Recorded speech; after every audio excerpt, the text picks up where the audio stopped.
भाजपा नाव समृद्धीचे, भाजपा नाव विश्वासाचे, भाजपा नाव अभिमानाचे, स्वप्न पूर्तीचे.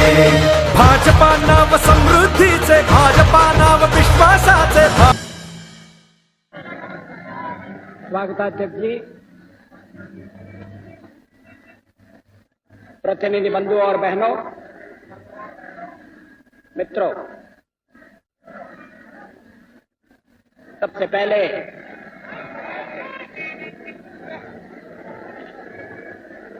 मैं बंबई की जनता को मनपूर्वक धन्यवाद देना चाहता हूं। आज उसने बड़े प्रेम से, आत्मीयता से देश के कोने कोने से आए हुए प्रतिनिधियों का स्वागत किया।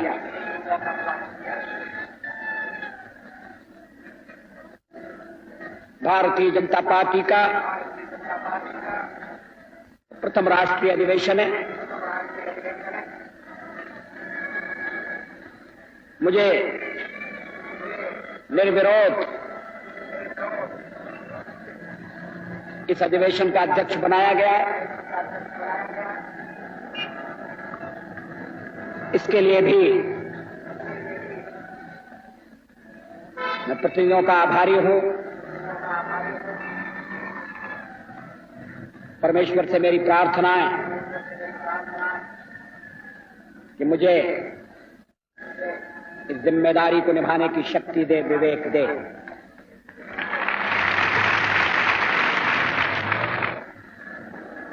भारतीय जनता पार्टी का अध्यक्ष पद ये अलंकार की वस्तु नहीं है, ये पद नहीं है, दायित्व है, प्रतिष्ठा नहीं है, परीक्षा है।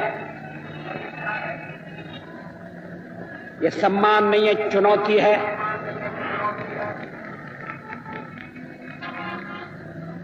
मुझे भरोसा है कि आपके सहयोग से, देश की जनता के समर्थन से मैं इस जिम्मेदारी को ठीक तरह से निभा सकूंगा।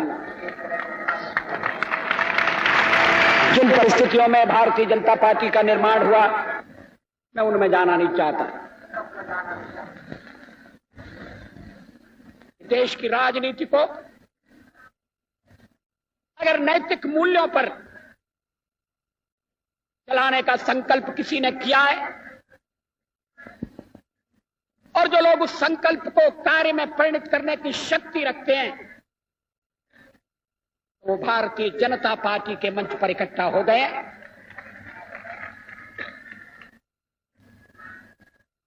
जनता पार्टी जयप्रकाश के सपनों को पूरा करने के लिए बनी। जनता पार्टी टूट गई, मगर हम जयप्रकाश के सपनों को टूटने नहीं देंगे। जयप्रकाश किसी व्यक्ति का नाम नहीं है। जयप्रकाश कुछ आदर्शों का नाम है, कुछ मूल्यों का नाम है। जयप्रकाश जी का पूरा जीवन, उनकी साधना, उनका संघर्ष, कुछ मूल्यों के साथ उनकी प्रतिबद्धता, ये हमारी विरासत के अंग हैं। हमने जयप्रकाश जी के अधूरे काम को पूरा करने का व्रत लिया। मैंने आपसे निवेदन किया, हम राजनीति को कुछ मूल्यों पर आधारित करना चाहते हैं। राजनीति केवल कुर्सी का खेल नहीं रहना चाहिए। लेकिन पिछले कुछ वर्षों से कपास पैदा करने वाले किसान परेशान हैं, मगर कपड़े की कीमत 3 गुना बढ़ी। जूट का दाम तो सरकार ने ऐसा तय किया है कि जो जूट की पैदावार की लागत से भी कम है। फिर सरकार दाम तय करती है, मगर खरीदने का इंतजाम नहीं करती। छोटे किसान को जल्दी बेचना पड़ता है, वो घर में रख नहीं सकता, औने पौने मूल्य पर बेचता है, शोषण का शिकार होता है। इसलिए किसान बिगड़ रहे हैं। केवल महाराष्ट्र में नहीं, कर्नाटक में, आंध्र में, मध्य प्रदेश में, गुजरात में किसान न्याय पाने के लिए लड़ रहे हैं। मैं सरकार को चेतावनी देना चाहता हूं, दमन के तरीके छोड़ दीजिए, डराने की कोशिश मत करिए। किसान डरने वाला नहीं है। हम किसानों के आंदोलन का दलीय राजनीति के लिए उपयोग करना नहीं चाहते, लेकिन हम किसानों की उचित मांग का समर्थन करते हैं। और अगर सरकार दमन करेगी, कानून का दुरुपयोग करेगी, शांतिपूर्ण आंदोलन को दबाने की कोशिश करेगी, तो किसानों के संघर्ष में कूदने में हम संकोच नहीं करेंगे। हम उनके साथ कंधे से कंधा लगाकर खड़े रहेंगे। भारतीय जनता पार्टी मुठभेड़ की राजनीति नहीं चाहती, पॉलिटिक्स ऑफ कन्फ्रंटेशन नहीं चाहती। लेकिन अगर मुठभेड़ हमारे ऊपर थोपी गई तो हम उससे कतराएंगे भी नहीं। जब चुनाव हुए, श्रीमती इंदिरा गांधी को बहुमत मिला, लोकसभा में, विधानसभा में बहुमत मिला, लेकिन अल्पमत के आधार पर मिला। लेकिन हमारी चुनाव की प्रणाली ऐसी है, वोट कम, सीटें ज्यादा। जनता पार्टी को भी इसका फायदा हुआ, लेकिन जनता पार्टी अपनी सीमाएं समझती थी। चुनाव पद्धति के चर्चा के पश्चात अटल जी ने गांधीवादी समाजवाद की चर्चा करते हुए कहा, पूंजीवाद को भी अस्वीकार करता है और मार्क्सवाद को भी अस्वीकार करता है। सचमुच में दोनों जुड़वा भाई हैं। एक भाई समानता को समाप्त करता है, दूसरा स्वतंत्रता को। मगर दोनों केंद्रीकरण को बढ़ावा देते हैं। इस परिस्थिति को हमें बदलना पड़ेगा।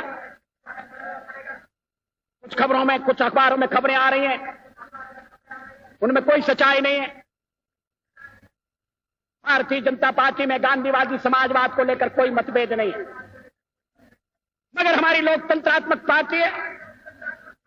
हम आंख मूंद कर कोई बात स्वीकार नहीं करते, बहस करते हैं, अपना मत दृढ़ता से प्रकट करते हैं, और जो बहुमत का फैसला होता है उसको स्वीकार करते हैं। हमने गांधीवादी समाजवाद को एक निष्ठा के रूप में स्वीकार किया है, और इसके आधार पर हम भावी भारत का निर्माण करना चाहते हैं। हमने संप्रदाय निरपेक्षता को भी स्वीकार किया है। सवाल यह नहीं कि लोकतंत्र से चलने वाली संसदीय पद्धति चलती रहे या लोकतंत्र से चलने वाली राष्ट्रपति की पद्धति आ जाए। जो राष्ट्रपति की पद्धति लाना चाहते हैं, उनकी लोकतंत्र में निष्ठा नहीं है, उनके इरादे कुछ और है। वो जीवन भर राष्ट्रपति बनाने की बात करते हैं।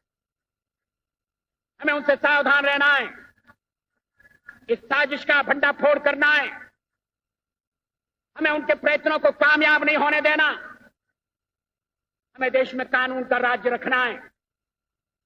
जंगल का कानून देश में चले, इस बात की इजाजत नहीं दे सकते। जब मैं कहता हूं कि देश तकदीर के तिराहे पर खड़ा है, तो हमारे सामने जो संकट है उसको हम समझ लें। सवाल केवल नए प्रधानमंत्री को लाने का नहीं है, सवाल केवल सरकार को बदलने का भी नहीं है। नारे लगते हैं, अभी प्रधानमंत्री कौन होगा? मैंने सवेरे भी इसका उल्लेख किया था। ऐसे नारे नहीं लगना चाहिए। श्रीमती इंदिरा गांधी दोबारा प्रधानमंत्री हो गई। 12 महीने में जादू उतर गया। एक व्यक्ति का उतरता हुआ जादू इस देश के संकट को नहीं उबार सकता। एक पार्टी का घटता हुआ प्रभाव हमारे बुनियादी प्रश्नों को हल नहीं कर सकता। किसी सरकार का लहूलुहान दबदबा